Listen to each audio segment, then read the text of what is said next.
Hello everyone, Gwen Destruction here. Today we're going to be taking a look at the San Diego Comic-Con Camo Reveal Feral Predator, the third feral and overall prey figure released in the Neca line. We'll be seeing how this bad boy stacks up against the previous releases. Let's go! Well everyone, it's time to talk about the last of the prey action figures, the last that we know of unless we got surprised down the line. However, though I don't anticipate it, I was thinking, you know what, I'm at 2 for 3, so let's go ahead and get this one and do a review for you guys. And as usual, we'll go ahead and start with the box art before we go any deeper into this talking about it. So breaking down this box art, I'm going to be honest about it. It's alright, however though, it's not the most compelling box art that I've seen, honestly. We're supposed to be going for this idea of the Feral Predator cloaking, and you can kind of see his lower body down here. However though, this is not the most enticing box art that I've really ever seen. It's just very simplistic with prey, ultimate camo reveal predator. We have nothing on the sides, either side that is, if you're curious. And that's just, we're just talking about the outer slip as far as all that goes. Flip over to the back, and there's nothing really. So it's this outer slip that probably could have been a little bit more impressive. I prefer the bloody one more, but you go ahead and pull this outer one off, and what you have, I took out the packaging on the interior, so you can go ahead and see the background that you have there. This is actually pretty cool right here. You can see people hanging on to this to use for a few photography shots of their feral predator or anything you wish to use it for. But on the side though, you have this transparent prey, and once again reading ultimate camo reveal predator. And then on the back, this is where we actually get some promotional shots. So it does look pretty snazzy on the back, and we go ahead and detail the accessories that we do include with this action figure. So overall, the box art, it could have been better. I feel like the prey action figures in terms of the box art have not been anything immaculate. But they've done their job promoting the movie and the action figure and what's inside the box, and that's all that really matters. So talking about the actual action figure, in my opinion, this is again one of the more clever camouflage predators that we have out there. I'm not too keen or big on the ones that say are 100% cloaked from head to toe. However, the Bloody Feral and the 2010 predators they did, the camouflage ones, were probably one of the more elite ones in my opinion.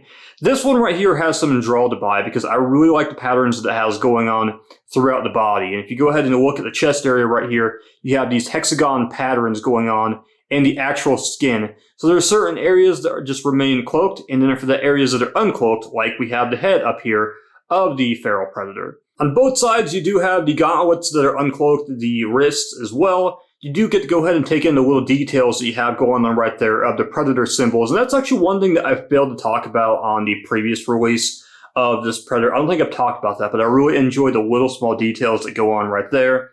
So my assessment of the head of this action figure, I do feel like it's kind of going for simulating this fade-in type effect we have right here. As you can notice, it does seem a little lighter with the hexagon patterns as we go inwards, and then for that we do expose the actual mask of the action figure. If you are curious if there is anything underneath that does reveal some of the face of the Predator, no. We are 100% all cloaked with the actual face. So there's really nothing too unique going on. However, though, this is still a really magnificent sculpt, even though I was not a fan of the face of the actual Feral Predator. And I do want to go ahead and show you guys just an idea of how much you can kind of see through the translucent parts on this right here. So as you can tell, you can see some of the lights behind the actual Predator. It is a really cool idea overall. I do feel like it is. Like, it's unique in its own sense. These dreadlocks, very brittle. Please be careful with them. I mean, I'm not one really to move them around too much.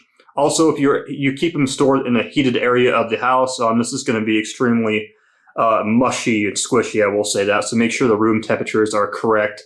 I do want to say that because this plastic is very different than normal plastic that you would see for the normal Predator figures that we have out there. But it is a unique combination just overall of fleshiness, the metallics that we have from the armor, the backpack, and you can see the actual magnets are exposed also on this right here that are on the interior of this Predator. And everything else, I mean, just really looks well done, pays good tribute and homage to the actual scenes that we see of the Predator. I do remember the Feral was one of the more unique cloaking predators that we have seen. Now, there's one thing that is going to be worth touching base on. We're going to talk about the shield. I talked about this in my previous Feral Predator review, but can you go ahead and use this with the camo one? No, you cannot. There is no little slit there. So unfortunately, this little shield is 100% exclusive to the original release, which is kind of a shame. I wish they would have reutilized that little slit in there so you could add this on right here because I feel like that would be perfect with the gauntlets showing. So that is probably one negative. I would have passed for the bloody variant, but this one, not so much right here. I feel like it could have been combined even if it's not included with this actual action figure. That's just one thing I do want to go ahead and throw out there and talk about for this action figure for those that might be curious about this variant. Now looking at the articulation, I want to go ahead and say something as a disclaimer. This is going to be the exact same articulation that we have seen for the previous two Feral Predators. So if you know it, go ahead and skip forward. But for all intents and purposes, for anybody that's new, that's stumbling upon this figure, might be a new collector, we'll go ahead and talk about it. First, let's get this mask off. So the head, up, down, all the way around. Pretty well unlimited range as far as that head goes. For the shoulders, goes all the way up, and that's as far as you're going to go. Then for that, you have some cuts on the actual biceps of the Feral Predator. And I do want to go ahead and say something about these double-jointed elbows that is a little different than, say, like the other ones. So obviously this became the bare standard, say, for any of the new Predators that came out since probably about 6 years ago. But on this arm, do be a little bit more fragile with it because of the translucent plastic. On the opposite side, though, over here on the right arm, it is our regular plastic that we have. So I feel like if one might break, it might be this one due to the fact that this plastic being translucent is more fragile. You go over to the hands and wrists, and it just goes all the way around. The same for the other side. These hands do peg on in. I don't believe they should be much of a worry as far as breaking. We'll talk about the other hands in a moment. And then for that, we have the abs, which does have some movement and some range. Then for that, the waist goes all the way around. A little bit of a rock going on right there. Head over to the legs, and now you can go ahead and get this up, back, and then for that double jointed knees, and this is once again our standard plastic. If you're curious, I have not needed to warm these at all. This has been extremely fluent articulation that we have going on right here. So I am happy to say that. Then for that, the feet, we go ahead and move them around. And they just kind of like rock and rotate. So that's pretty well all we have going on there. But that's all I can really say about the articulation. It's all extremely smooth. I'm actually happy to see the quality issues that NECA has had in the past have been semi-remedied. Doesn't mean it's permanently remedied. Obviously, anybody that's collected these, there will be issues. Do look for some of that paint that is in the articulation spots and the joints. This one, though, we're good. Okay, so strap on in because we have a plethora of accessories that we're going to go ahead and talk about. And we'll start with the hands. Each of these hands are different for different acts that you want to have the Predator doing. Starting with the fists, the punching ones. You know, these are always on in there. Both have your left and your right. Then for that, you have kind of more of like your cupping hands right here for kind of grabbing and holding on to objects. Then we get a little different right here, and I believe this one right here is supposed to be for our med kit that we have that comes with the actual Predator. We'll talk about that in a moment. And then for that, we have another grabbing hand, which this probably could be used for literally anything, quite possibly the flintlock pistol that we have. And then finally, we do have two more right here that we do have included, and this is only exclusively for what would be the right hand, and neither one of these are included for the left hand, so you do have more hands for the right hand for this Predator. So we have our medkit pistol, which is actually a first, which has not been seen. I think we've seen a few medical devices for Predator figures, but this one right here is very distinctive and different, and I think it's awesome that it's been included. Next, we have an independent gauntlet for this Predator, which is off the arm of the Predator. Two different bombs for the Predator. Our bloody wolf skull. A hatchet, which should be useful for anybody that wants an extra accessory to give to any of your other action figures this may go with. Two additional mandibles that we had seen with the previous releases that you just go ahead and slide right on. Our usual magnetic backpack, which can go on either the left or the right side. And then we have our bear trap, which has the nice little chains on it, but I will say, one little negative is you can't exactly set it or anything like that, or move around the top part. So that is one kind of downfall about this right here, I will say, that I anticipated about this.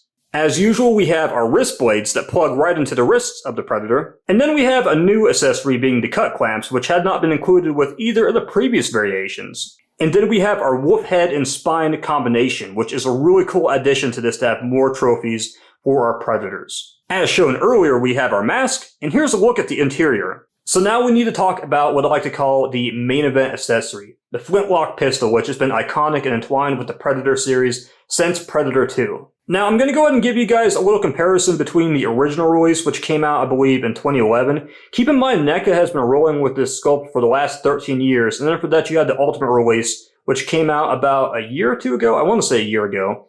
And then you have the brand new one. I am a big fan with the correction of the new one that came on out because the flintlock pistol, I do believe in Predator 2, it was a lot slimmer, the body of the flintlock. But a lot of these older molds are kind of a lot fatter, in my opinion, so I do believe it took a moment to correct the mistake. It's kind of a damn shame, though, however, though, this brand new one was not included with the Ultimate release that came out about a year ago. So that is one thing I do want to go ahead and say that it's kind of a shame that this is exclusively in this one San Diego Comic-Con release.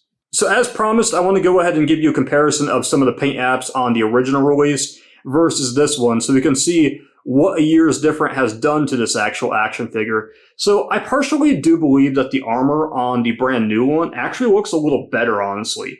However, though, if you were to ask me which looks better as far as like the flesh goes, I think it looks better and I have more of a deeper preference for the original one. Granted, I will say that it does seem like there is a little bit of shading going on the camo one, so I will say that is kind of a plus for this one. And when we look at the masks exclusively, I feel like the San Diego Comic-Con variant, you actually get a better look at some of the detail on the mask. It seems to be popping a little bit more in my opinion, so it seems like there has been some advances as far as the mask goes. Looking at the legs, it just seems like this San Diego Comic-Con version also appears to have more of lighter paint apps as to where this one on the right is a bit more darker. Now, talking about the backpack, I do feel like the paint apps are more pronounced on the original release than what we do go ahead and see on this new release. And I do want to go ahead and point out one thing that I forgot to talk about earlier, is you're probably actually going to have better look putting it on this side due to the fact that the magnet is fully exposed, but on this side right here, though, it is a little weak, honestly. Like, you can get it on there, but I feel like it's more apt to fall off on this side. So I think that this side right here, you'll have more success. Either or, it doesn't matter, honestly. And there we are, everyone. 3 solid releases of the Feral Predator. Are we going to get a 4th one? Who knows, honestly. I prefer, though, if we're going to get any more prey figures, I'd like to see possibly human figures. However, though, the chance of that happening has got to be extremely low. But what we got right here is great.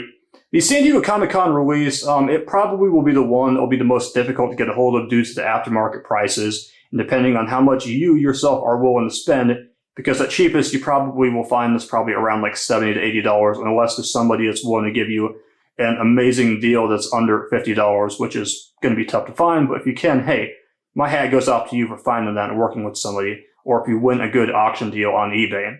In my honest opinion, I do believe the camo version is probably trailing in dead last 3rd place. Really, the biggest draw to me is the accessories and everything it has that's 100% exclusive to it itself. I will say that I do believe that we'll call it the Code Red variant is probably the one that is better in my opinion due to the fact it's just so unique with all that red on that translucent plastic. But obviously the one that will be in first place for everyone, no matter what kind of collector you are, whether you're a completist or somebody that kind of picks and chooses, you will want to have the original one in your collection, obviously. So it's probably going to be the one that is going to take the obvious first prize winner. But between the Code Red and the camouflage variant, the big thing that will separate is going to be the price point. You're going to be paying a bit more for the San Diego Comic-Con release, but you will want these accessories. So that is one thing I will say, and that is probably one of the more sad things that for anybody that wants all those accessories and just the accessories alone, you're going to be paying probably about $70 to $80. So it's up to you if you want to add this one to your collection. That's all I've got to go ahead and say. Thanks for your time watching this video. Are you going to go ahead and get this action figure, or are you going to pass on this one due to the price? I've got Jurassic World as I see it in the works, and of course there will be plenty more figure reviews on the way on this channel. So go ahead and check out the rest of my channel if you would like, and you guys have a great day.